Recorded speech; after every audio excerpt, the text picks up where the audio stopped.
guys, so some of you may notice I had to delete the video yesterday. Nothing serious, just wasn't appropriate. My neighbour didn't want it on YouTube. I should have asked, it's my bad. But anyway, that's neither here nor there.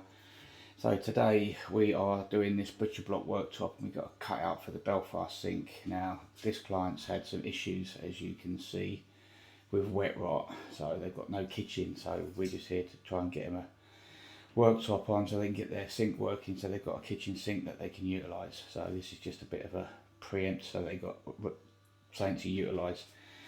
Obviously they've spent a lot of money already. They've already done the tiling in here, tiled it all, they've put the battens in, they've put the unit in and got all the pipe work roughly where they want it.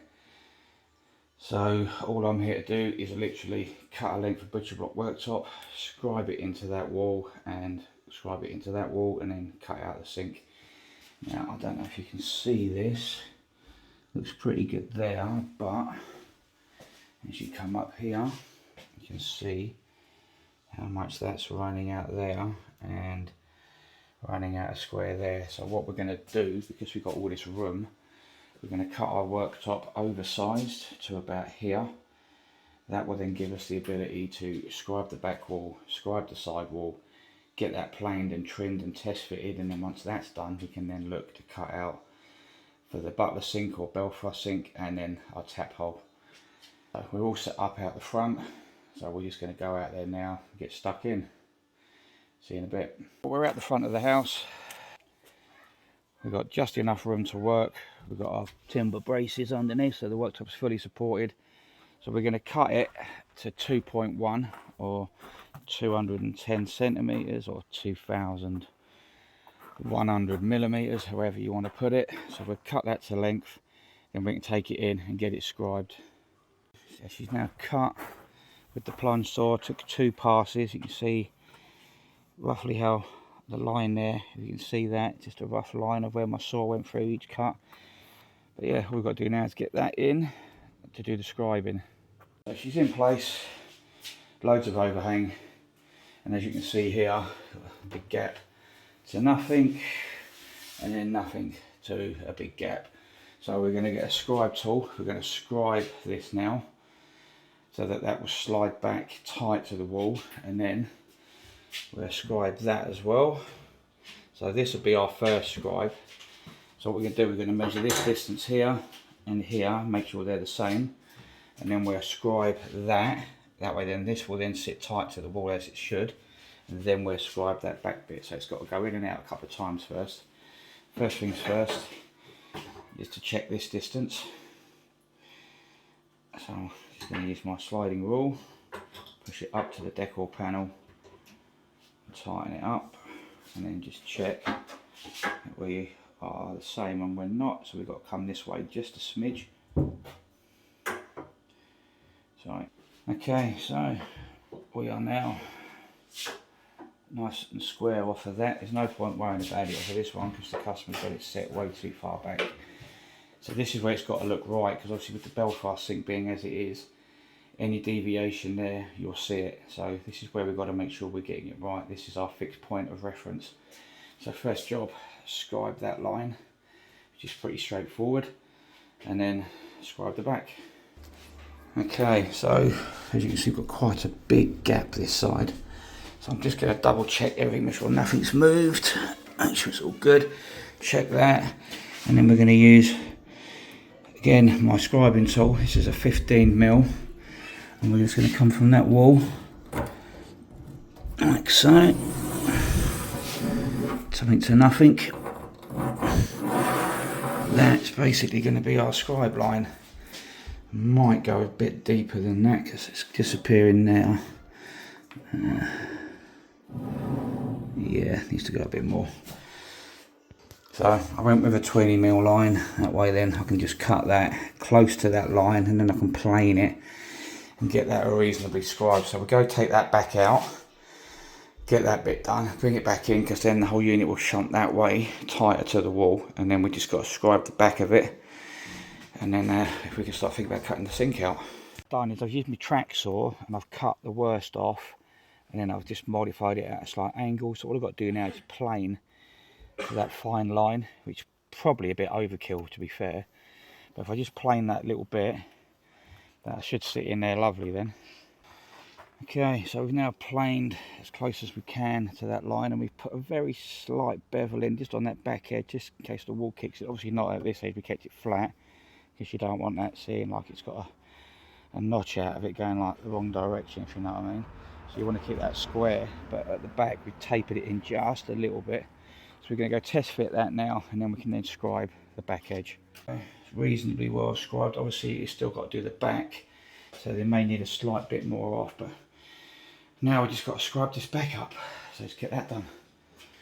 And there we go. So we've got a very small bit off, nothing, and then it's going to come off all the way down that line, about 10-15 mil, which we've still got plenty here, as we've currently got over 22 mil overhang. So even if we took 10 mil off, we'd still have a 10 mil overhang, which is perfect. Don't really need much more than that. I couldn't do it any other way. They're not having an upstand, so to leave it like that would just be a joke. So you've got to scribe it in. So let's get it back outside, get that scribed, test fit it, and then we can work out the cutout for our sink. Okay, so we're just going to plane that little bit off, and then we're going to use our medium track just to take it off bit by bit just before the line, so that we can just plane it off, because that's too much to take off with a planer. It being oak, it will just destroy my planer. So we're going to do that little notch there, and then we're just going to do this with the track, and I'll show you what I mean. So all I'm literally going to do is I'm going to plunge that to about here, then I'll adjust the track, and then I'll plunge again along that line, and that's how we're going to do this. Okay, so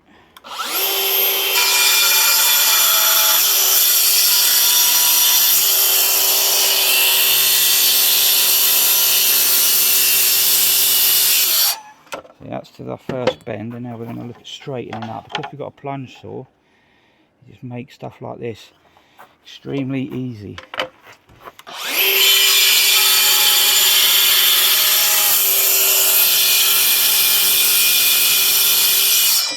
And literally just going to work our way along that line as close as we can. See, now I can go a fair way with it.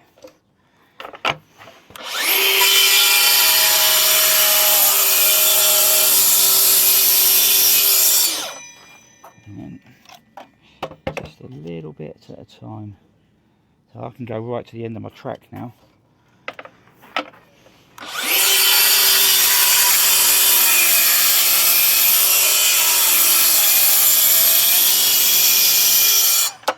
And then this last little bit,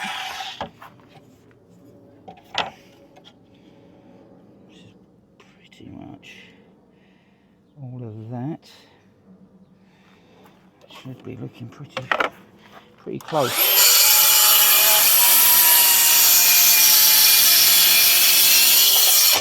Now we've taken the bulk of it off. We can just run the plane over this now neatly and just take off and round off any little nasty bits. So that's what we do now, which is over here. Set that to about 5 mil.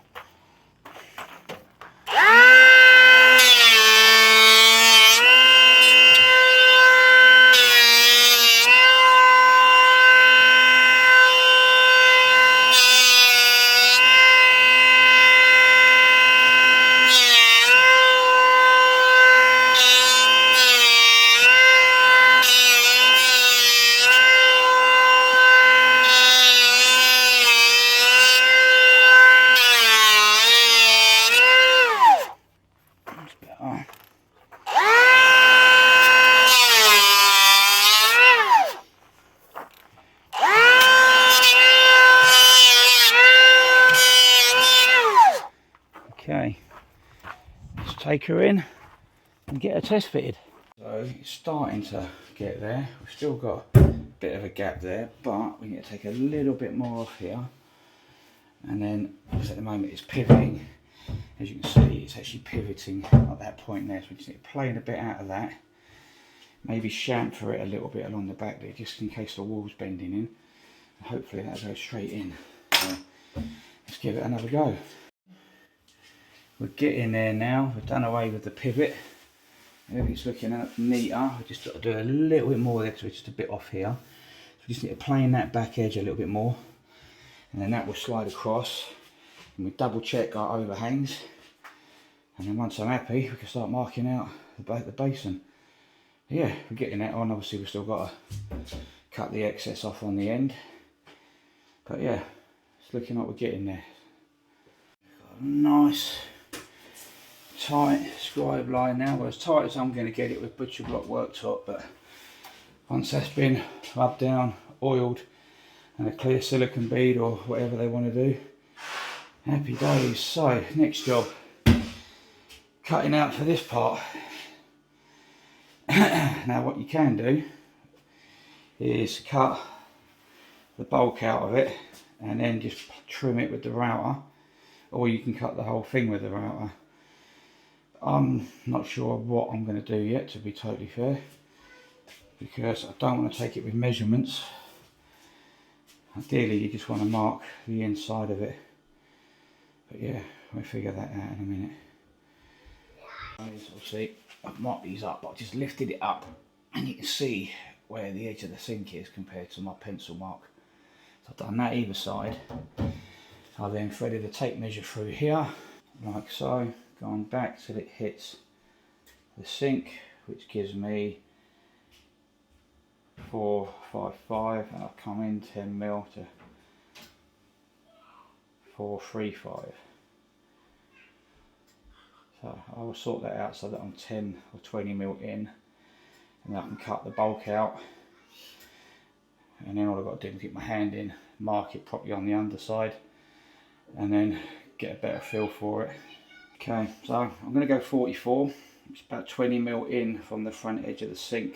So I'm just going to square that up, draw that line, cut that out with my plunge saw, bring it back in, and then I will use my pencil to mark the actual inside diameter of the actual sink, and then we can go from there. We can router it a little bit better and make sure we get the right size overhang that the client wants. So I'd rather be short than try and get it right first time. So be short, and then you can take some better measurements when this is in place. I can measure off this, make sure that's square to the front, get all the correct measurements, but for the moment I'm just going to cut the bulk out to make my life a little bit easier. I took the worktop outside and I've drawn me square that I want to cut out, or rectangle, whatever you want to get facetious about it. But anyway, so I've measured it from the edge of the worktop. It's 80 internally and 127, and there's a wall there. 80 is well within the sink line, and so is 1270. So, or 800 and 1270 if you want to be funny. But that's, so now I've got that, I can now cut that out happily. That square roughly cut out, and then I can start looking at doing the routering. I had a rethink. See, the problem is I did a video on, I did a Belfast sink last year or the year before, and I did a video on it which was on TikTok, and I've just reposted it as, because it's come up as this time last year or whatever on TikTok, and I was looking at it. I thought nothing of it, but I was getting some comments on it from other carpenters, and they're all saying, oh, we'll just cut the bulk of it out and then mark it from underneath, it's easy. And I thought, okay, it might be easier. So that's what I did, that's what I was doing. But then I realised with my jig that if I cut this bulk out, I can only put one pin in, and then this is potentially rock, and I could end up with my jig bites or kicks, that could go wrong. I can only clamp it in one place, I won't be able to clamp it here, and I'd rather be able to get a decent clamp here, put my pins in, get it in the right place, clamp it there, get a nice solid clamp on it, router it, and then just flick it over and do the same again. I think beneficially for me, stick to what I know and how I've always done it, rather than take on board what other people are trying to tell me to do. If the way I do it works, I'm going to stick with the way I do it. So what I've done now, I've measured from the wall, because I know we've now got a nice tight scribe tool, so I've measured from the wall to where my sink is and given 10mm, and that's my measurement. Done the same again to the sink and given 10mm. So that's 10mm within my sink, that's 10mm within my sink. And I know I'm looking at about 440 to 420 to the back of the sink, but the back of the sink goes along and it curves back in quite steeply. So if I do it at 440, I'll end up having the sink showing here. So they don't have a 430 on the jig, so I'm going to go to 420 and give the back of the sink a nice bit overhang, which I think is a very good idea, because obviously you want that lip to be able to get the water drip into the bowl. So we're going to go 420 on the jig, because otherwise it's 440, which would be too big. So 420 on the jig, we're going to go to that line, so we're going to scribe that line up, and then we're happy to go. So the pegs are in at 420.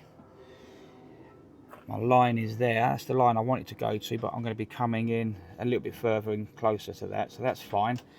You then get this little slider here, that line is your line of your router cut. So you line that line up with your pencil line. So which is what we've done here. Get the eyeball lined up with it square. So camera doesn't do it justice because I'm eyeing it from the top. So now that I'm happy, I can clamp that, and then we can do a couple of passes at a time, and then we will literally flip the jig over and then repeat the process, but coming towards me, because otherwise we're not cutting it correctly. Simple as that. So let's get this side done, get it clamped, get it cut, and then we're ready to go. So pegs are in, got me nice heavy duty clamps on, my line's correct, the pegs are touching the worktop. Now we're good to go. Okay, so we've got our guide bush in. We've already set the depth, so setting the depth obviously straightforward. You're just gonna push it down so it touches the wood, release it, spin it around and set your depth. Now I'm going to do 10mm strikes at a time, so I'm going to do 10mm, 3 or 4 swipes. Go up and over, come back, up and over until that's fully routed out, and then obviously do take the same again. We'll flip that over and do the reverse, but this time we will have to pull it towards me, because you don't push it in, because the router would shoot off, probably damage my jig, and that's not what we want. So we've always got to be cutting into the material, like I've said 100 times before. So you've got to be pulling that towards us, but I'll probably spin this around and go around the other side to do that. The router bit I'm going to use, I was actually given it by another kitchen company. They've got a shop somewhere, I can't remember the name of the company for the life of me. I've looked and I can't find it, but I will tag them in the video. So I do apologise for not naming you on the video, but I will tag you in the video so you can put some comments on. Basically, this is the router bit that they've sent me. I know the camera's not doing it any justice with the names probably backwards, but it's a new standard size router bit that you would use for worktops. Basically, it's one they've commissioned or something, and they've asked me to put it through its paces, and I can't think of any better way of doing it than an oak butcher block worktop. So let's get this started and see how it turns, see how it performs. Stay tuned. Okay, moment of truth. So make sure that's up.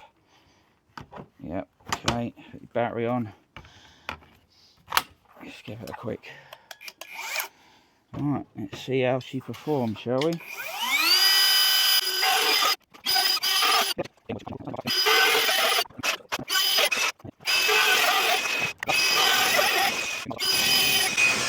Okay, now we're going to do the reverse and flip everything round.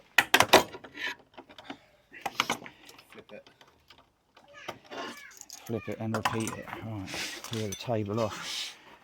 Give that blower, Ricky, please.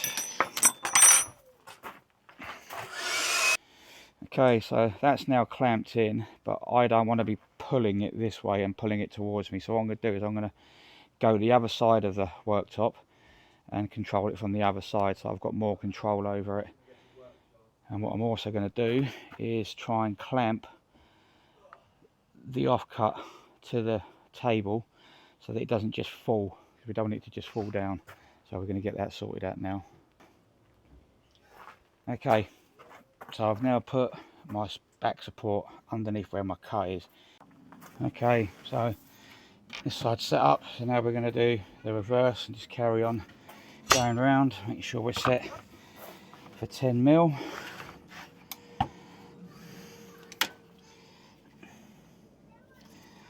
Right, 10mm.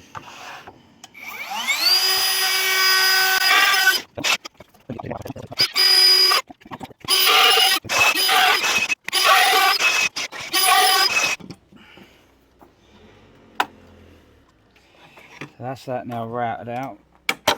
So by taking this off, that will now come out, and then we're going to sand and clean up the internal edge with some sandpaper. Go back in that box, yeah? Yeah. Can you get me some 60 grit paper, please? Push that support back now. 60. And go with a nice coarse grip first, because all the best will in the world, you've still got router lines on this back edge, so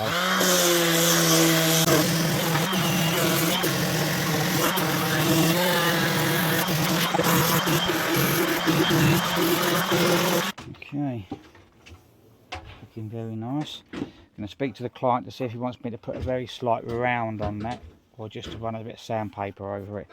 See if he would rather have it sloping in a bit more. I'm going to run a little route around that quite easily. But otherwise, she's looking tidy, very tidy. So at the moment of truth, we'll give it a quick test fit and see how she looks. Fingers crossed I haven't made her balls up. Here's the finished result. So we've got nice, I've got a big overhang at the back, but I'd rather that because the sink tap's got to go in there. But that's looking beautiful. I'm going to check with the client, make sure he's happy. If he's happy, we will cut the sink tap hole, sand it, get all our pencil marks off, put a little bit of wax in there where we've got a little bit of breakout, not a lot. Maybe put a round around there. But other than that, happy days. Just marking out for centre of tap, and unfortunately it's going to be there. And even if I took another 10mm off, because I've only got 15mm 20 tops overhang here, which is more than I need, I could take another 10mm off, but the difference it's going to make is minuscule. I'll speak to the client. The reason it's that far back is because you've got that batten, you've got this thing. So when you look at the measurements off that wall, which is hard to see from here, it's about 12, it's about 120 to the actual sink, but then you've got to lose 15mm for that waste because you won't get your tap on otherwise. So then you're talking 10, at least 10 centimetres. So that gets you 5. We've gone 5.5 off that back wall.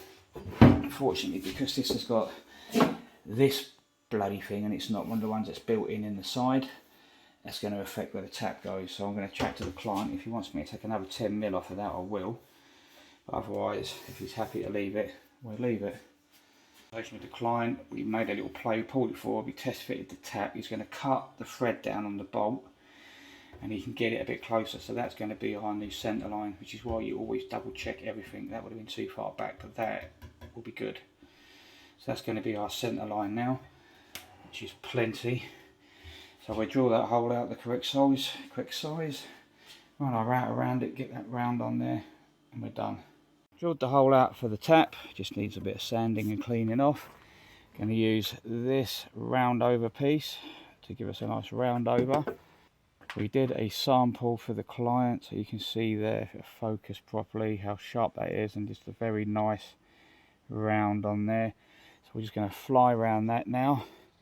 I'm probably going to do the bottom as well, that way then it's all nice, except for around the sink. We're going to leave that pretty sharp, but definitely the front edge and the bottom edge. We are officially done, so we've got a nice round on the bottom and on the top there, just to make it where sharp edges. We've rounded that. We just run a bit of sandpaper over that bottom edge because you want that sharp so the water drips off rather than runs round. We also done a little bit in there, rounded that off, make that nice and neat, and then we just give it a once over with the sander just to take any pencil marks off. So now we can take that in, drop her in situ, and that's it, we're done then. And then the client's going to oil it all up and he'll fit it when he's ready. It's in situ, looking absolutely spanking, beautiful, nice overhang there, nicely rounded off, beautiful, what a nice finish. Bit of oil on that, bit of silicone, drop the tap in, she will look gorgeous. So that's that job done for today. I have got some doors to trim in this area, but she ain't back till 1:30 and it's only 11 o'clock. So I'm thinking nipping home and throwing a shower in my bloody bathroom. That's what I'm thinking of doing. I mean, it's actually 10:30. It's only took us 2 hours effectively to get that looking like that. That's job done. So I'll see how I feel. If I do the shower, it's only going to take me another couple of hours because it's going through into an airing cupboard. I've just got to drill the holes, mount it, solder the pipes on. That's a half hour job, and I'll have a decent shower at home. So let's go get that done. Then we've got the doors to trim and we're good for the day. See you soon.